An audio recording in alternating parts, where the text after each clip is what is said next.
우리 함께 신앙 고백하시겠습니다.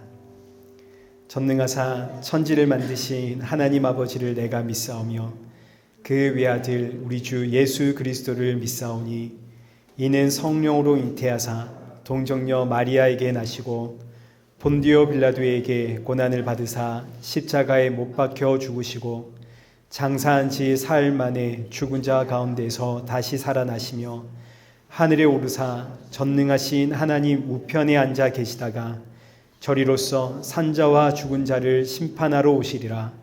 성령을 믿사오며 거룩한 공예와 성도가 서로 교통하는 것과 죄를 사하여 주시는 것과 몸이 다시 사는 것과 영원히 사는 것을 믿사옵나이다. 아멘.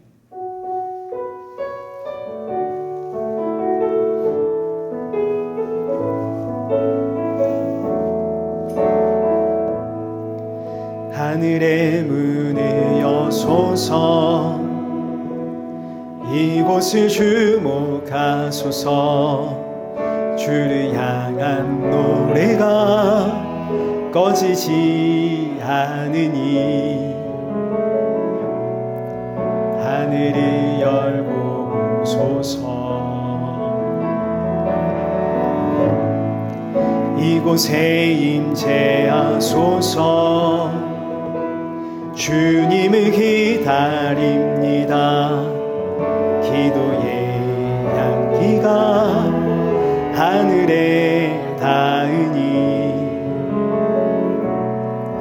주여 임재하여 주소서 이곳에 오셔서 이곳에 앉으소서 이곳에서 드리는 예배를 받으소서 주님의 이름만이 오직 주의 이름만 이곳에 있습니다. 이곳에 오셔서 이곳에 앉으소서 이곳에서 드리는 예배를 받으소서 주님의 이름만이 오직 주의 이름만 이곳에 있습니다. 우리 이 시간 예배 앞에 서 있는 내 모습을 돌아보면서 오늘의 말씀이 지치고 상한 내 영혼의 담벼와 같은 말씀이 되어지도록 나의 마음을 활짝 열어 주옵소서. 그리고 함께하는 사랑하는 성도들에게도 새 힘과 위로와 안식의 예배가 되게 하여 주옵소서. 우리 함께 기도하며 예배의 자리로 나가겠습니다. 기도하겠습니다.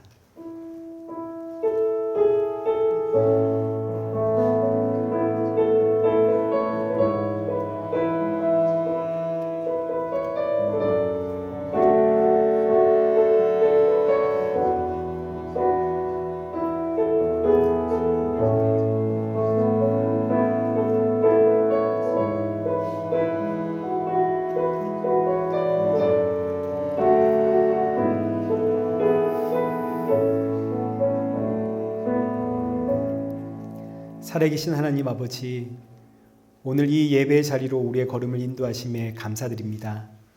지치고 상한 심령들이 이 자리에 모였사오니 오늘의 예배가 사랑하는 성도들에게 위로와 평안과 안식의 예배가 되게 하여 주옵소서.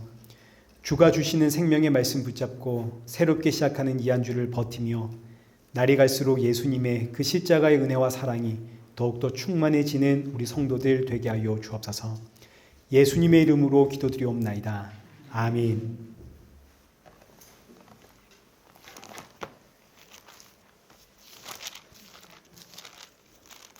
우리 교동문 제72번을 우리 함께 교도하시겠습니다. 내가 기뻐하는 금식은 흉악의 결박을 풀어주며 멍에의 줄을 끌어주며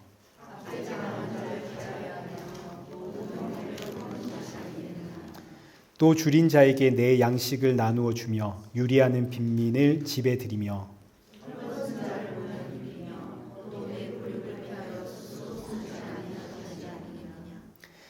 그리하면 내 빛이 새벽같이 비칠 것이며 내 치유가 급속할 것이며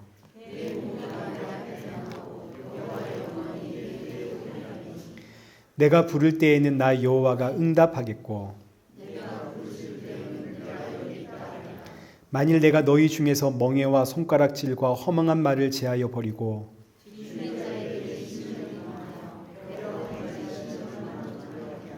내 빛이 흑암 중에서 떠올라 내 어둠이 낮과 같이 될 것이며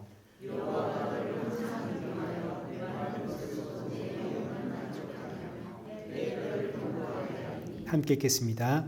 너는 물된 동산 같겠고 물이 끊어지지 아니하는 샘 같을 것이라. 아멘. 찬송가 27장 함께 찬양하시겠습니다.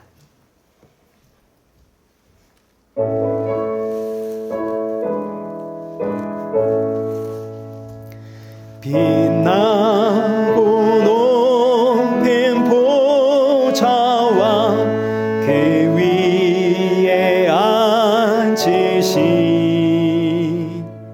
주 예수 얼굴 영광이 해같이 빛나네. 해같이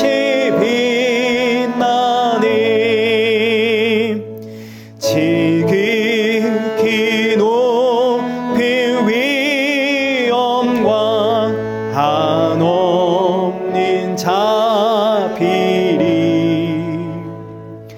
묵천사 소리 합하여 늘 찬송 드리네. 늘 찬송 드리네.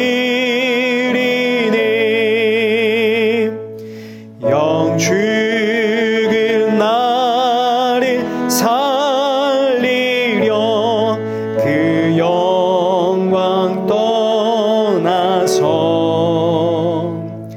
그 부끄러운 십자가 날 위해 지셨네. 날 위해 지셨네. 나 이제 생명이 있음이 주님의 은혜요. 저 사망 권세 이기니 큰 기쁨 넘치네. 큰 기쁨 넘치네. 주님의 보좌 있는데 전한 몸 이르러 그 영광 몸소에 올 때 내 기쁨 넘치리. 내 기쁨 넘치리.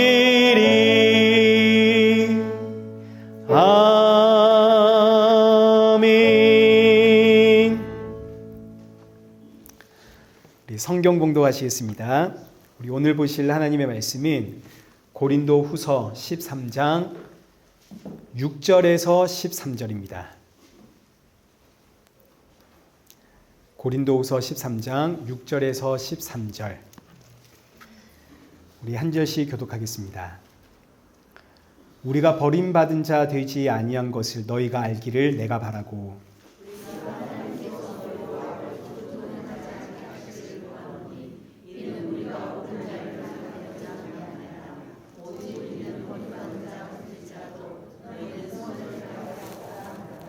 우리는 진리를 거슬러 아무것도 할 수 없고 오직 진리를 위할 뿐이니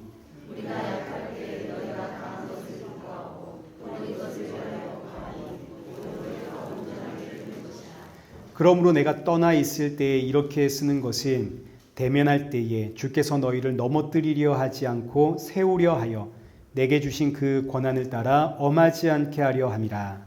마지막으로 말하노니 형제들아 기뻐하라. 온전하게 되며 우리를 올라다녀 마음으로 같이 하며 평안하시도다.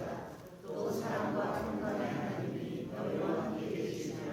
그러므로 너희의 말씀으로 서로 공존하라.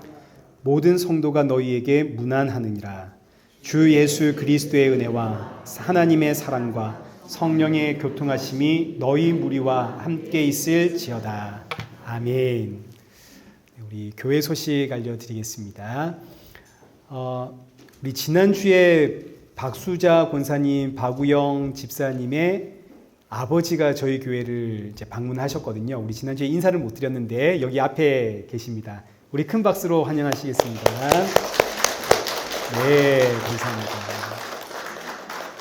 우리 할아버지 연세가 93세. 정말 이렇게 정정하신 분 제가 정말 처음 뵈는 것 같습니다. 늘 건강하십시오. 자, 그리고 오늘 새로운 두 청년이 왔는데 이제 허지의 집사님이 전도했습니다. 우리 큰 박수로 환영하겠습니다. 네, 감사합니다. 두 사람은 자매입니다. 네, TMI. 자, 우리 이 시간 헌금 봉헌하겠습니다. 네, 우리 헌금 봉헌은 성경희 권사님 부탁드리겠습니다.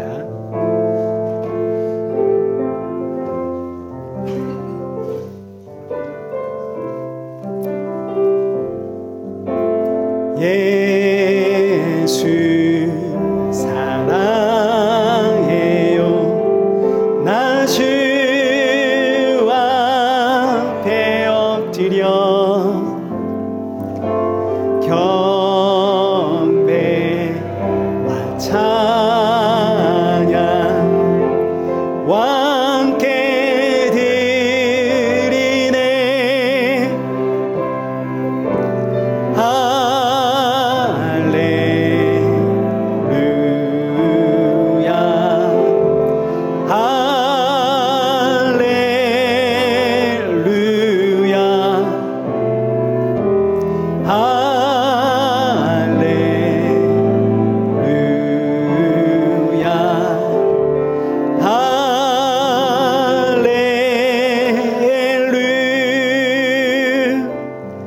기도하겠습니다.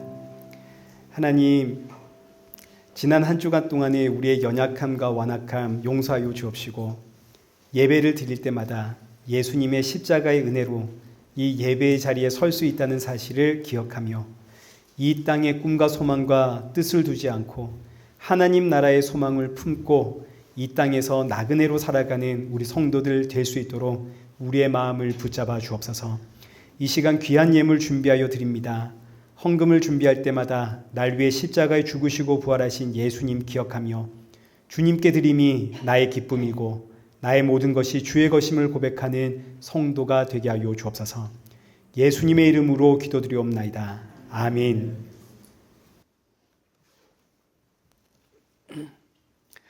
우리 오늘 본문은 고린도후서 13장 6절에서 13절의 말씀입니다.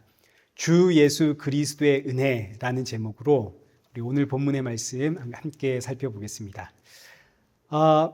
오늘이 이제 고린도후서의 마지막 장이고요. 다음 주부터는 에베소서를 하려고 합니다. 이제 미리 말씀드리는 것은 이번 주에 에베소서를 한번 읽어오시라, 이제 이런 의미입니다. 마음 잡고 읽으시면 30분이면 됩니다. 6장밖에 없거든요. 에베소서가 어떤 말씀인지 큰 윤곽 머릿속에 담고 오시면 이제 말씀 듣고 정리할 때 큰 도움이 됩니다. 우리가 지난주에는 고린도후서 13장 1절에서 5절까지의 말씀을 통해서 이제 두 가지를 살펴봤는데, 이제 먼저 1절과 2절의 말씀, 내가 세 번째 너희에게 가면 죄 지은 자를 용서하지 않겠다. 이 말씀은 예수님의 재림의 이야기라는 거 우리가 지난주에 살펴보았습니다. 다시 오실 예수님은 이제 심판주로 오십니다. 그날은 더 이상 구원이 없습니다. 마지막 끝날입니다. 그날에 죄 지은 자는 심판을 받습니다. 이때 죄란 거짓말, 사기, 폭력, 폭언, 시기, 질투, 미움, 다툼, 살인, 강도, 이런 윤리 도덕적인 것을 이야기하는 것이 아니라 오늘날 이 시대에 성경이 말하는 죄는 예수님을 믿지 않는 게 죄입니다. 예수님이 다시 오실 때 예수 그리스도를 믿는 자는 영원한 생명 받고 예수님을 믿지 않는 자는 영원한 지옥 심판을 받는다. 성경의 말씀이죠. 자, 그리고 동시에 이 말씀은 교회 안에 징계는 필요한 것인가 하는 걸 우리에게 이제 생각해 보게 합니다. 교회의 징계는 필요한 것인가? 교회의 징계는 반드시 필요합니다. 징계가 없으면 사실 예배가 되지를 않습니다. 예배의 가장 중요한 요소가 징계입니다. 여기 히브리서 12장 6절 말씀 보시면 주께서 그 사랑하시는 자를 징계하시고 그가 받아들이시는 아들마다 채찍질 하심이라. 8절 징계는 다 받는 것이거늘 너희에게 없으면 사생자요 친아들이 아니니라. 징계는 내 아들이기 때문에 하는 겁니다. 내 아들이니까. 남의 아들은 그 아들이 뭐 어떻게 살든 이렇게 살든 저렇게 살든 그냥 내버려 둡니다. 관심이 없죠. 내 아들 아니니까. 그러나 내 아들은 내 아들이기 때문에 징계를 합니다. 그래서 하나님이 교회를 징계합니다. 교회가 저와 여러분 아닙니까? 하나님의 자녀들이 모인 공동체가 교회입니다.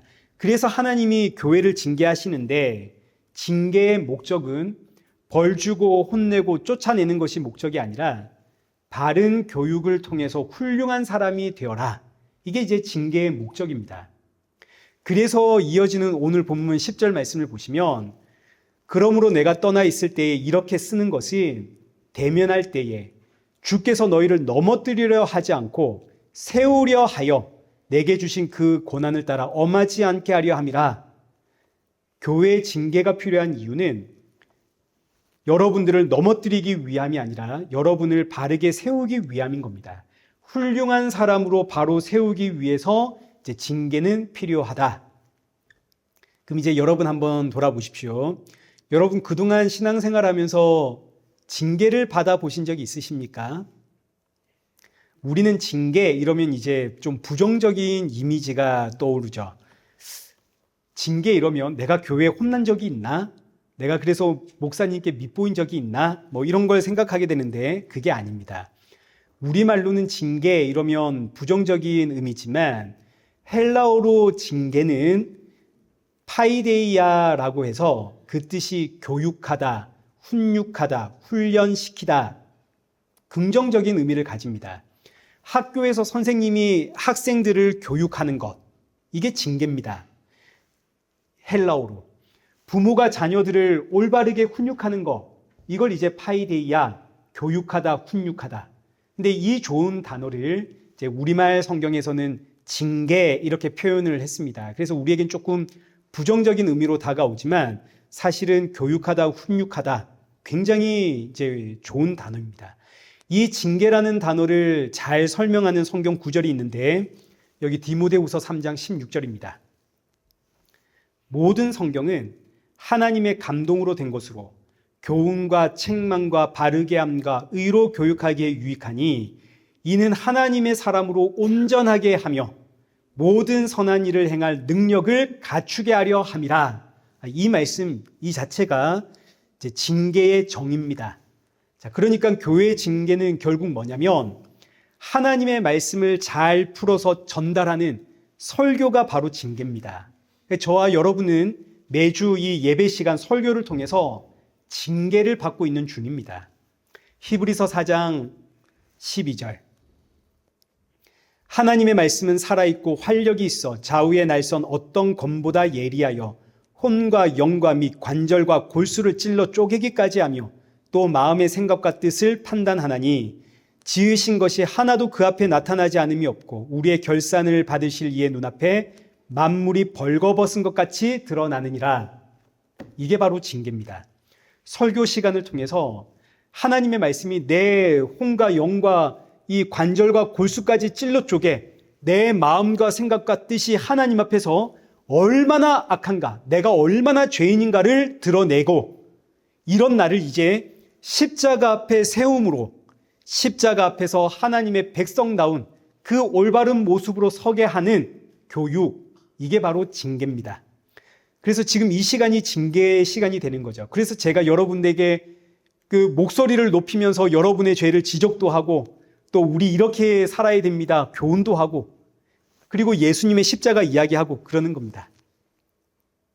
그래서 설교자는 이 시간 자기 이야기를 하는 게 아니라 이 하나님의 말씀을 풀어서 전달하는 거죠. 그리고 설교자의 기쁨은 이 말씀을 받은 성도 여러분들이 얼마나 하나님 앞에 그 십자가 앞에 서는가. 이게 설교자의 기쁨입니다. 저의 기쁨은 여러분이 예수님의 십자가 앞에 서는 겁니다. 여러분이 십자가 앞에 서 있을 때 이게 이제 저의 기쁨이 되고 그리고 저의 영광이 되는 겁니다. 제 자녀들, 저에게 아들, 딸 둘이 있거든요. 이 아들, 딸 둘이 저를 가장 기쁘게 하는 순간도 뭐 다른 거 없습니다. 교회 가자 그럴 때 예 하고 순종하는 그 모습이 저에게 제일 기쁨이 됩니다. 얘네들이 꼬라지를 내고 교회 안 가겠다 이러면 제 마음이 찢어지죠. 오늘 본문에서도 사도 바울이 바로 이 이야기를 하는 겁니다. 자, 이 본문의 이야기를 살펴보기 전에 또 지난주에 보았던 이제 내용 두 번째 3절과 4절을 통해서 고린도 교회 성도들이 사도 바울에게 무엇을 요구했냐면 당신에게 예수님이 있다는 증거 우리에게 보여주시오. 이제 고린도 교회 성도들이 원하는 것은 당신 안에 정말 예수님이 있다면 우리가 받은 것보다 훨씬 뛰어난 은사들, 뭐 방언, 예언, 병고침 이런 놀라운 은사들, 놀라운 기적들 이런 것들이 나와야 되는 거 아닙니까? 우리한테도 있는데 당신한테 없으면 되겠습니까? 우리도 예언을 하고 방언을 하는데 당신이 예언 못하고 방언 못하면 되겠습니까? 근데 여기에 대한 사도 바울의 답변은 뭐냐면 예수님이 약하셔서 십자가에 못 박혀 죽으셨는가? 너와 나를 살리기 위해 천지를 창조하신 하나님이 십자가에 죽으신 것 아니냐? 너와 나를 살리기 위해 하늘 영광 버리고 지극히 낮은 자의 모습으로 이 땅에 오신 예수님 같이 그 예수님 본받아 이 생명의 복음을 너희에게 전달하기 위해 나 역시 낮은 자리에 서서 너희를 섬기는 바로 이것이 내 안에 예수님이 있다는 증거다. 그리고 이 말씀은 너희가 나에게 능력을 보여달라 이야기를 하는데 이것이야말로 성도의 능력이다. 자, 여러분 보십시오. 이 땅에 베푸신 하나님의 최고의 그 가장 놀라운 능력이 뭡니까? 너와 나를 살리기 위해 하나님이 하늘 영광 버리고 지극히 낮은 자의 모습으로 이 땅에 오셔서 십자가에 죽으심. 여러분 이것보다 더 놀라운 하나님의 능력이 어디에 있습니까? 하나님은 천지를 말씀으로 창조하신 분입니다.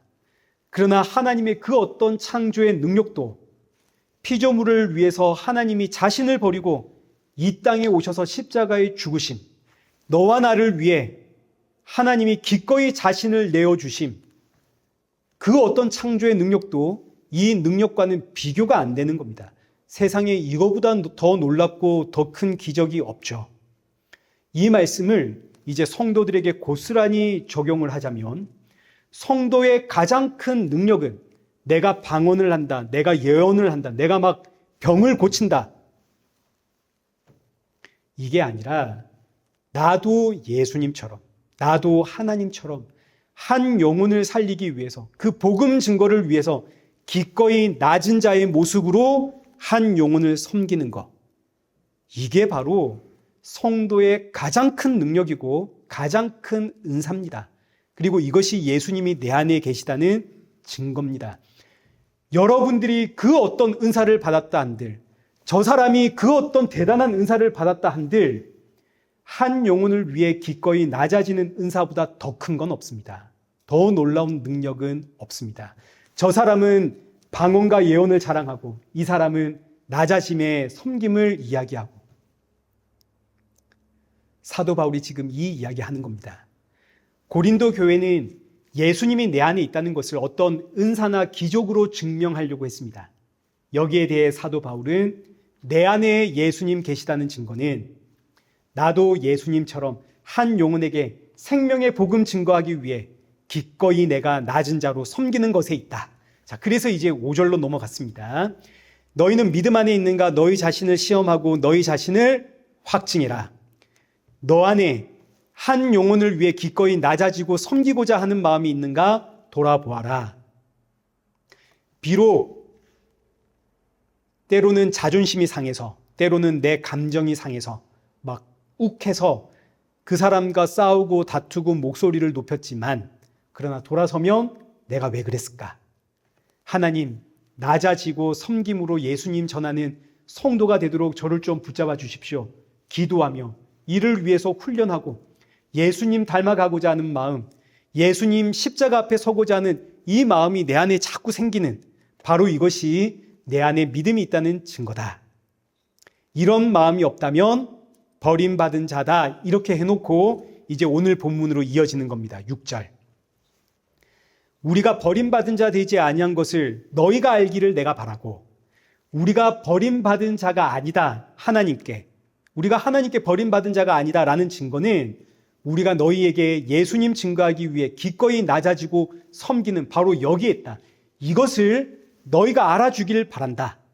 고린도 교회가 이 사실을 알아주게 되었다는 의미는 고린도 교회도 사도 바울과 같은 마음을 품게 되었다, 이런 뜻입니다. 그러니까 이 6절의 말씀은 십자가 앞에서 고린도 교회 성도들의 그 신앙이 회복되어지기를 바라는 사도 바울의 간절한 마음의 표현입니다. 7절 보겠습니다. 우리가 하나님께서 너희로 악을 조금도 행하지 않게 하시기를 구하노니, 사도 바울의 기도가 나오거든요. 오늘 본문에는 사도 바울의 기도가 이제 두 가지가 나옵니다. 그 중에 첫 번째 기도 제목입니다. 하나님께서 너희로 악을 조금도 행하지 않게 하시기를 내가 구한다. 자, 이 말씀은 하나님께서 고린도 교회를 지금 이 모습 이대로 그냥 내버려 두지 않기를 바란다라는 기도입니다.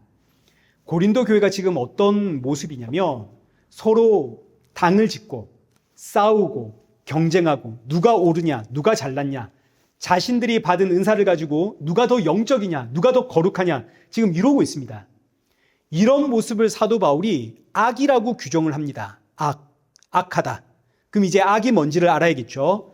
악이 무엇인지 가장 잘 설명하고 있는 성경 구절이 예레미야 2장 13절입니다. 한번 보시죠. 우리 함께 읽어보겠습니다. 시작. 내 백성이 두 가지 악을 행하였나니 곧 그들이 생수의 근원이 되는 나를 버린 것과 스스로 웅덩이를 판 것인데 그것은 그 물을 가두지 못할 터진 웅덩이들이니라. 아멘. 자, 이 땅의 모든 악은 크게 두 가지로 이야기할 수 있는데, 첫 번째는 생명의 근원 되시는 하나님을 버린 것, 생명의 근원 되시는 하나님을 모르는 것, 이게 악이고, 둘째는 자신을 위해 열심히 웅덩이를 판 다음에 누구의 웅덩이가 더 크냐, 이거 가지고 자랑하는 거, 이게 악의 근원입니다. 자, 그러니까 지금 사도 바울이 볼 때 고린도 교회가 당을 짓고 서로 싸우고 다투고 누구의 은사가 더 크냐 경쟁하고 이런 모습들은 사도 바울이 악이다. 왜 이게 악이냐? 첫째, 이들의 모습 속에는 생명의 근원이 되시는 예수님이 보이지 않는다. 그래서 악이다. 둘째, 고린도전서 여기 4장 7절 말씀 보시면 우리에게 있는 것 중에 받지 않은 게 있습니까? 전부 하나님으로부터 받은 겁니다. 우리가 숨쉬는 공기조차 하나님이 주신 거 아닙니까? 그런데 고린도 교회는 마치 스스로 만들어낸 것이냐, 자신이 웅덩이를 파고 누구의 웅덩이가 더 크냐 이러고 자랑하고 있으니 너희는 악하다. 그래서 사도 바울이 이런 고린도 교회를 위해서 기도하는데 그 기도의 내용이 본문 7절에 고린도 교회가 더 이상 악을 행하지 않도록 하나님 간섭해 주십시오. 고린도 교회 내버려 두지 마십시오. 자, 이 기도가 오늘 저와 여러분의 기도 제목이 되어야 하는 겁니다. 특히 우리 부모님들, 우리 자녀들이 세상 일이 너무 바빠가지고 교회에 나올 수 없다. 그럴 땐 이 기도 하셔야 되는 겁니다. 세상 일이 바빠서 교회에 나올 시간이 없다는 의미는 내가 나를 살리기 위해서 지금 열심히 웅덩이를 파고 있다는 이야기 아닙니까? 동시에 생명의 근원이 되시는 예수님보다 세상이 훨씬 더 소중하다는 이야기 아닙니까? 기도해야죠. 하나님, 바빠서 교회 나갈 시간이 없다는 내 자녀들, 제발 그냥 내버려 두지 마시고 간섭해 주십시오. 노느라 바빠서, 공부하느라 바빠서, 일하느라 바빠서 교회 나올 시간이 없고 하나님 앞에 설 시간이 없다면 이 자녀들 그냥 두지 마시고 간섭해 주십시오. 망하게 해서라도 예수님 찾는 자녀 되게 주십시오. 우리의 기도 제목입니다. 이 땅에서 우리가 아무리 잘 살아도 마지막 날 이 세상의 즐거움, 그 쾌락, 명예, 권세, 재물 이런 것들이 나를 구원해 줄 수 있습니까? 무엇보다 우리는 내일을 장담할 수가 없죠. 내일 눈을 뜨는 거 우리에게 보장된 일이 아닙니다. 하나님께서 허락해 주셔야만 우리가 눈을 뜰 수 있는 겁니다. 그러니 지금 우리에게 가장 시급한 일은 내 자녀, 내 사랑하는 이들이 예수님 만나는 일입니다. 이보다 더 급한 일이 없죠. 그래서 성도는 기도하는 겁니다. 하나님, 내 자녀들, 내 사랑하는 가족들 내버려 두지 마십시오. 간섭해 주십시오. 제가 제 아들을 위해서 이 기도를 늘 하거든요. 그랬더니 어느 날, 깜짝 놀랐습니다. 어느 날 제 아들이 저에게 화를 내면서 밖에서 무슨 일을 당했는가 화를 내면서 저에게 오더니 아빠가 자꾸 나한테 저주하니까 될 일도 안 돼. 저한테 이러는 거죠. 제가 얼마나 놀랬는가. 아들아, 저주가 아니라 아버지의 사랑이다. 아버지의 축복이다. 너가 이것을 알기를 바란다. 저의 이 마음이 오늘 본문 여기 6절에 나오는 사도 바울의 마음입니다. 고린도 교회를 향해 너희가 우리의 마음을 알기를 바란다. 그리고 이어지는 이제 7절 하반절. 이는 우리가 옳은 자임을 나타내고자 함이 아니라 내가 잘났다, 내가 옳다 이거 이야기하려고 지금 이런 이야기하는 게 아니라 오직 우리는 버림받은 자 같을지라도 너희는 선을 행하게 하고자 함이라. 너희가 볼 때 우리는 버림받은 자 같이 보일지 몰라도 우리의 이런 낮아짐, 이런 섬김으로 너희가 선을 행하게 된다면 이것이 우리의 기쁨이 된다. 그래서 이 7절의 말씀을 정리를 하자면 하나님이 너희에게 간섭하여 너희가 선을 행하는 자가 되는 것, 이것이 우리의 기도 제목이다. 그리고 이를 위해서 우리가 기꺼이 낮아지고 섬기는 성도가 되는 것, 이게 우리의 기도 제목이다. 자, 이 말씀이 오늘 우리의 기도 제목입니다. 우리에게 주시는 말씀입니다. 지금 나는 무엇을 위해서 기도하고 있는가 여러분 한번 돌아보셔야 되는 겁니다. 난 무엇을 위해 기도하고 있는가?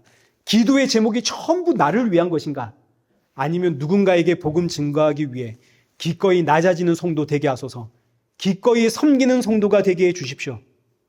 우리의 기도 제목 점검해야 됩니다. 특별히 여기 7절 하반절에 기록된 너희는 선을 행하게 하려 함이라. 여기서 선은 윤리 도덕의 이야기가 아닙니다. 로마서 3장 10절을 보십시오. 기록된 바 의인은 없나니 하나도 없으며 깨닫는 자도 없고 하나님을 찾는 자도 없고 다 치우쳐 함께 무익하게 되고 선을 행하는 자가 있나요 없나요? 하나도 없죠. 이 땅에는 선이 없습니다. 왜 없냐면 아담과 하와의 선악과 사건 이후로 이 세상은 하나님으로부터 끊어졌습니다. 하나님이 선이거든요. 하나님과 붙어 있을 때 선이 있는 겁니다. 하나님이 선이니까. 그런데 선이신 하나님으로부터 끊어졌기 때문에 이 세상엔 선이 없습니다. 하나도 없습니다. 이 세상엔 악만 있습니다. 하나님으로부터 끊어져 선악과를 먹은 사람들이 이제는 자신이 하나님이 되어서 자신의 입장에서 선과 악을 구분하고 있기 때문에 성경은 이 땅에는, 이 세상에는 선이 없다. 자, 그러니 사도 바울이 본문 7절에서 너희는 선을 행하는 자가 되길 바란다. 이 의미는 어떻게 됐으면 좋겠다는 이야기입니까? 선이신 하나님께 붙었으면 좋겠다, 이런 이야기 아닙니까? 끊어진 하나님과의 관계가 회복될 때 이게 선을 이루는 겁니다. 여러분이 아무리 착하게 살아도 그거 하나님 앞에 선이 되지 않습니다. 선은 하나님께 붙는 겁니다. 그럼 어떻게 해야 하나님과의 관계가 회복되어 하나님과 붙을 수 있습니까? 그렇죠.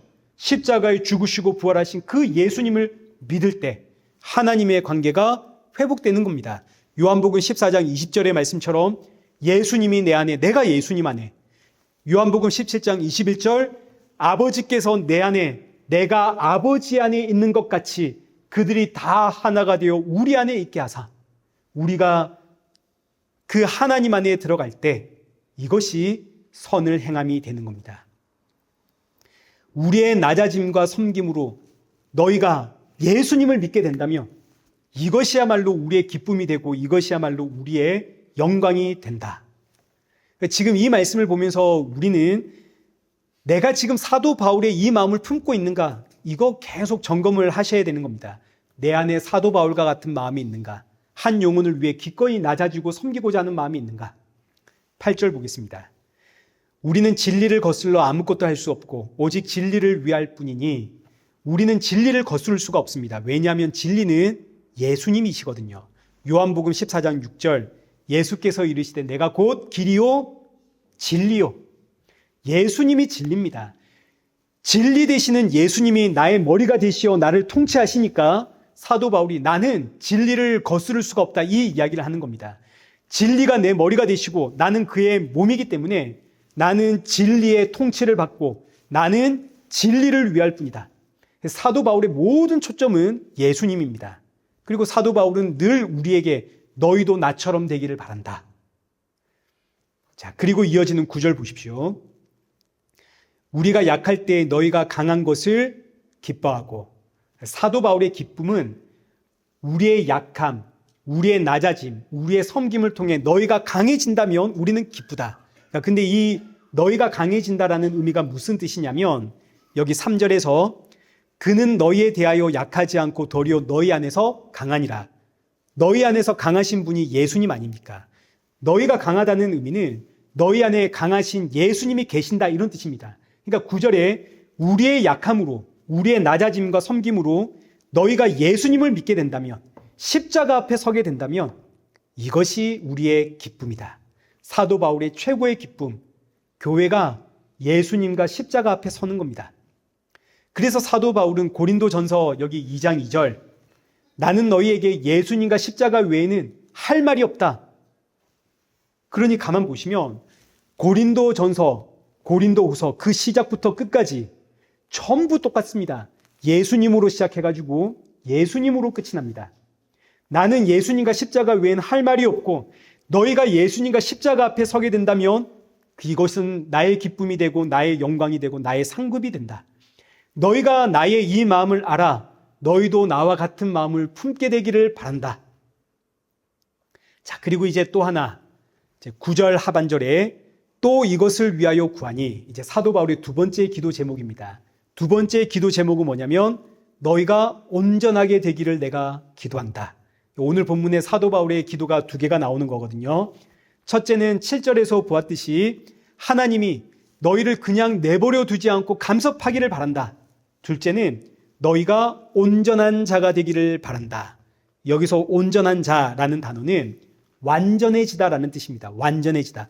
흠도 점도 티도 없이 완전해지다. 우리가 알다시피 사람은 완전한 존재가 아닙니다. 사람이 왜 완전한 존재가 아니냐면 선악과 사건으로 하나님으로부터 사람이 끊어졌거든요. 하나님께서 사람을 창조하실 때 여기 창세기 2장 7절을 보십시오. 흙으로 사람을 빚으시고 코에 생기를 불어 넣음으로, 여기서 생기라는 이 단어는 하나님의 숨, 하나님의 호흡, 이런 뜻입니다. 하나님께서 흙으로 사람을 빚으시고 코에 하나님의 숨을 후 하고 불어 넣으시니 사람이 생령이 되었습니다. 여기서 생령이라는 이 단어는 하나님과 더불어 숨쉬는 존재, 이런 뜻입니다. 사람은 하나님과 함께 숨쉬는 존재로 창조가 되었습니다. 그런데 선악과 사건으로 하나님으로부터 끊어졌습니다. 그러니 이제 사람은 더 이상 온전한 상태가 아닙니다. 하나님과 함께 숨 쉴 수가 없잖아요.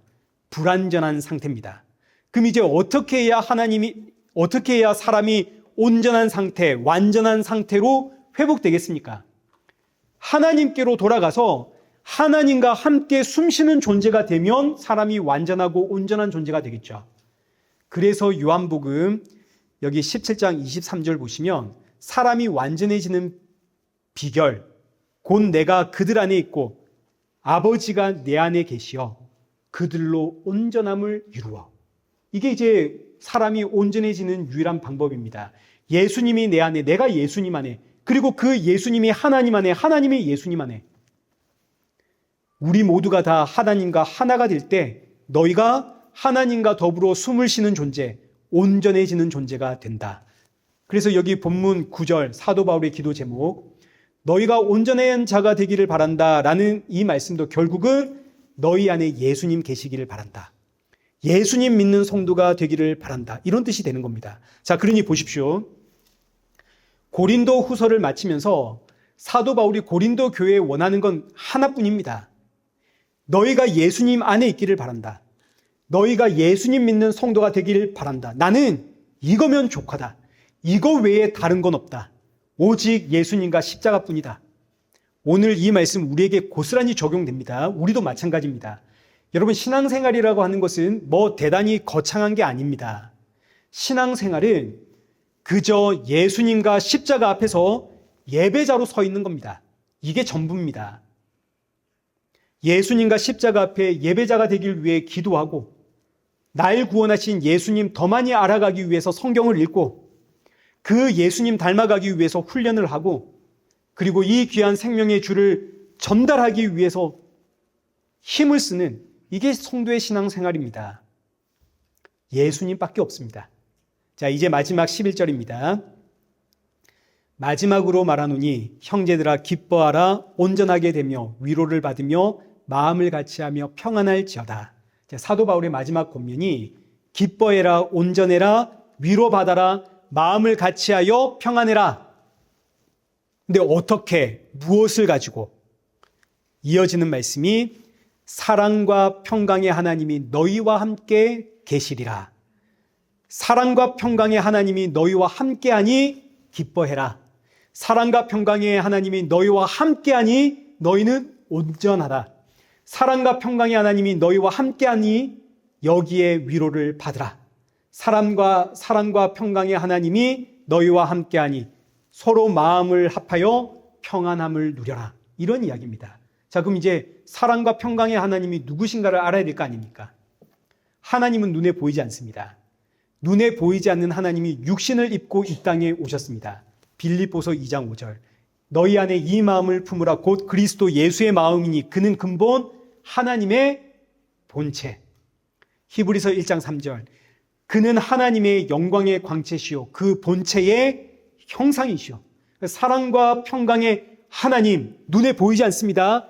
그런데 그 보이지 않는 하나님의 형체 누구신가요? 예수 그리스도. 그러니까 이 말씀은 예수님이 나와 함께 하시기에 성도는 기뻐할 수 있고, 예수님이 나와 함께 하신다는 사실의 성도는 위로를 받고, 예수님이 나와 함께 하신다는 사실의 성도는 평안을 누린다는 이야기입니다. 자, 그러니 보십시오. 성도가 받은 최고의 복은 뭡니까? 예수님 아닙니까? 예수님. 여러분의 무슨 문제가 해결되고 여러분의 소원이 이루어지고, 이게 복이 아니라 진짜 복은 예수님입니다. 예수님이 없으면 여러분의 소원이 아무리 응답됐다 한들 무슨 의미가 있나요? 예수님이 성도의 복이고 예수님이 성도의 상급입니다. 그래서 사도 바울의 마지막 메시지가 어디로 가냐면 13절로 가는 겁니다. 주 예수 그리스도의 은혜와 하나님의 사랑과 성령의 교통하심이 너희 무리와 함께 있을지어다. 이 기도문 어디서 많이 들어보지 않았습니까? 예배가 끝날 때 이 목사님이 손을 들고 마지막 기도하는 축도의 내용이 바로 여기서 나왔습니다. 축도라는 의미는 한마디로 쉽게 말하면 축복 기도라는 뜻입니다. 축복 기도. 예배 인도자가 모든 예배를 끝난 다음에 성도를 향해 비는 최고의 축복 기도입니다. 축복 기도.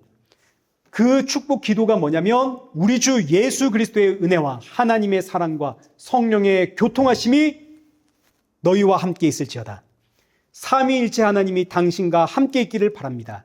이것이 목회자가 성도에게 줄 수 있는, 교회가 성도에게 줄 수 있는 최고의 축복이다 이겁니다. 이거보다 더 큰 축복은 없습니다. 목사님, 저에게 이런저런 문제가 있습니다. 제가 진짜 너무 힘듭니다.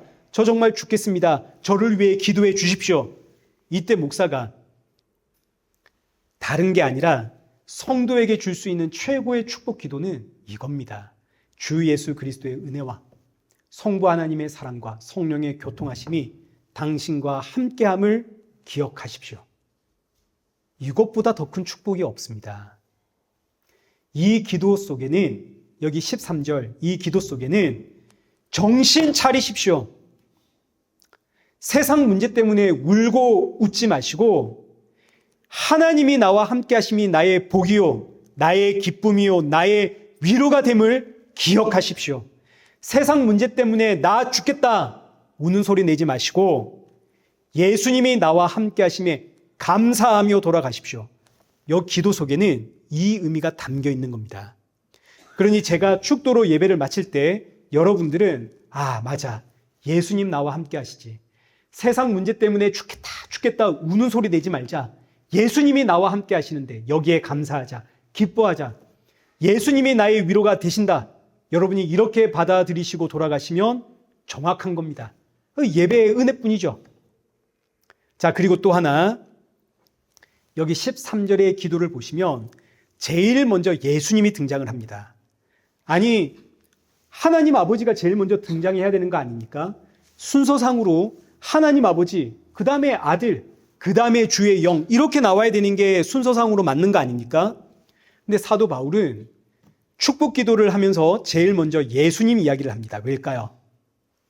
그 이유는 오직 예수님을 통해서만 하나님 아버지를 알 수 있고 예수님을 통해서만 성령님을 알 수 있기 때문입니다. 이거 굉장히 의도적인 배치입니다. 하나님을 묵상하게 되면 어떻게 되는가? 구약의 이스라엘 백성들처럼 망하게 되는 겁니다. 왜냐하면 하나님은 영이시거든요. 보이지 않습니다. 보이지 않는 하나님, 사람이 알 수 있는 방법이 없습니다. 그래서 구약의 이스라엘 백성들 열심히 하나님을 섬겼지만 성경은 이스라엘 백성들을 향해 뭐라고 하나요? 너희는 우상 숭배자다. 그리고 결국 구약의 이스라엘 백성들 망하는 거 아닙니까? 물론 하나님이 율법을 주셨고 성경을 주셨습니다. 그러나 눈이 열리지 않으면 성경을 통해서 하나님을 볼 수가 없습니다. 눈이 열려야 그때 보이는 겁니다. 눈이 열리니까 요한복음 5장 39절 너희가 성경에서 영생을 얻는 줄 생각하고 성경을 연구하거니와 이 성경이 곧 누구에 대하여 증언한다고요? 예수 그리스도. 그러면 이 말씀은 하나님이 곧 누구라는 이야기입니까? 예수님이라는 이야기죠. 성령님도 마찬가지입니다. 성령도 영입니다. 보이지 않습니다. 그래서 성령을 묵상하다 보면 사람들이 신비주의로 빠지는 겁니다. 그래서 사도 바울이 골로새서 1장 15절의 말씀처럼 보이지 않는 하나님의 형상이 되시는, 보이지 않는 하나님의 형상 되시는 예수 그리스도를 가장 먼저 언급함으로써 오직 예수님을 통해서만 우리는 하나님을 알 수 있다. 이걸 가르치는 겁니다. 그래서 성도는 하나님을 묵상하는 게 아니라 예수님을 묵상하는 겁니다. 히브리서 3장 1절. 그러므로 함께 하늘의 부르심을 받은 거룩한 형제들아, 우리가 믿는 도리의 사도이시며 대제사장이신 누구를 깊이 묵상하라? 예수를. 그 성도는 예수님을 깊이 묵상하는 사람들입니다. 그래서 우리를 예수교라고 합니다. 예수교. 대한 예수교 장로회. 맞죠? 우리가 예수교입니다. 오늘 고린도 후서를 마무리하면서 사도 바울이 고린도 교회와 오늘 저와 여러분에게 주시는 마지막 권면 한마디로 정리하자면 예수님이 나와 함께 하신 이것이 성도의 복이다. 이 복을 묵상할 때 성도는 기뻐할 수 있고 위로를 받고 평안과 안식을 누린다. 자, 사랑하는 성도 여러분, 새롭게 시작하는 이 한 주 예수님을 묵상하십시오. 세상 그 어떤 일이 있다 하더라도 이런 나를 살리기 위해 십자가에 죽으시고 부활하신 그 예수님 묵상할 때 우리는 기뻐할 수밖에 없고 감사할 수밖에 없습니다. 예수님 묵상하면 우리는 평안을 누립니다. 그리고 그 예수님 닮아가기 위해 힘써 훈련하고 또 복음의 증인으로서의 이 사명을 감당해 나가는 그런 저와 여러분 되시기를 축원합니다. 살아계신 하나님 아버지, 창세전에 우리를 부르시고 때가 되어 이 귀하고 복된 복음 듣게 하시고 영원한 생명 주시니 감사합니다. 내게 주신 최고의 복은 예수님이라는 사실을 고백하며 이 귀하고 복된 생명의 주를 증거하기 위해 기꺼이 낮은 자리에서 이웃을 섬기는 성도가 되게 하여 주옵시고, 이를 위해 우리를 연단하시는 그 하나님의 인도하심 앞에 감사할 수 있는 성도가 되게 하여 주옵소서. 새롭게 시작하는 이 한 주 예수 그리스도 안에서 위로와 평안을 맛보며 더 많이 감사하고 더 많이 기뻐하는 우리 성도들 되게 하여 주옵소서. 예수님의 이름으로 기도드리옵나이다. 아멘. 이제는 우리 주 예수 그리스도의 은혜와 성부 하나님의 크신 사랑과 성령 하나님의 위로교통 충만하심이 우리 일의 교회와 성도들과 온 세계 교회 머리머리 위에 이제로부터 영원토록 함께 있을지어다. 아멘.